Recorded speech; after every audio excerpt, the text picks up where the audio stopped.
All right, everybody, we're talking some exotics that you can pick up from the tower, okay? That could be useful for you during your Lightfall endeavors, whether it's the Lightfall Legendary campaign or for your day 1 raid loadout. Either way, I want to talk about a few underrated exotics that you may not have or just may not be thinking about using all that much. So real quick, in the Red War exotics, I'm gonna keep it a buck with you. Maybe Sleeper. The reason why I'm even recommending this thing as like an honorable mention to begin with is because of the linear fusion rifle nerf going down next season. But the thing is that nerf is only going to affect legendary linear fusion rifles, not the Sleeper Simulant and the Queen Breaker's bow for that matter, but who the hell uses that thing? I would at least consider it, but make sure you get the catalyst for it, as that is one of the guns that gets so much benefits out of having its catalyst done and equipped. Trust me, bro. If you are a new player that started playing Destiny 2 anytime after Season 16, there is one weapon you also may want to consider picking up. What the hell is this Traveler Ball doing in my way? As it did get quite the respectable buff in Season 19 and was introduced during the Witch Queen and its inaugural season, that being none other than the Grand Overture LMG. I'm not capping, bro. This thing's actually kind of fucking nasty. Bad boy can hold up to like 63 bullets, so you can use at least 20 of them to stack up a full volley of missiles to enter the damage phase with. You and your squad sending a full volley of 20 missiles just to start the damage phase. You'll definitely see that the burst DPS capabilities of this bad boy, it's there. Building up the volleys during the damage phase again will be a little bit slow, but with this LMG getting a 50% damage buff to its volley of missiles, this actually makes the Grand Overture a very solid, competent choice for your damage phase needs. Come on now, you know I had to give a little bit of love to the Grand Overture. And now there's one more exotic that I want to talk about. It released in the year Beyond Light, year 4, and it's a special weapon. I'm referring to the good old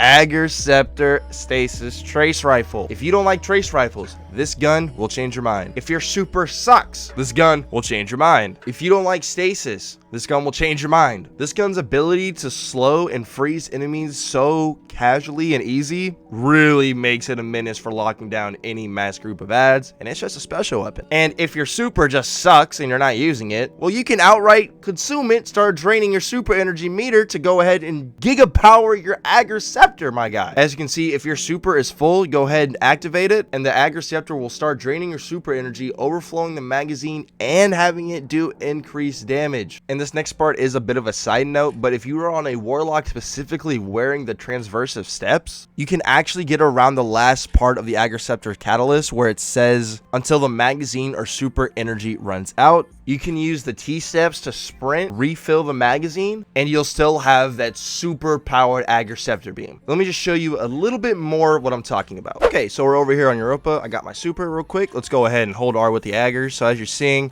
yeah, you know, we're just absolutely frying, kicking ass, as you see. And then let's just say, oh man, I'm kind of getting close to reloading my magazine. Well, if I run, because I got the T-steps on, boom, back up to 97. We're out here. We still got it going. Kind of low. Let me just keep running. Keep hustling. Boom, back up to 97. You know why? Because T-steps is just that good. It's just that good. In case some of y'all didn't know that, you could do that with the T-steps and the Agars. Oh, now you do. Now that we're back from Europa, there's one exotic I cannot forget before we close out this video. This one is a bit more on the pricey side, but I'm referring to the good old Anarchy grenade launchers. Specifically, heavy grenade launchers are going to be getting a nice respectable buff going into Lightfall. So Anarchy will definitely be a respectable option. Granted, it's not going to be getting all of its reserves that it lost, but at least it'll be doing a bit more respectable damage. Granted, this bad boy does require 240 spoils, which I know a lot of people probably aren't sitting on, but hey, I definitely at least had to mention this bad boy because this gun, especially on a solar warlock, can really shine. Let me know some of your favorite exotics going into Lightfall. I only talked about some of the ones that you could literally just purchase from the kiosk, as those are a bit easier to access. Thank you for watching. You guys be safe.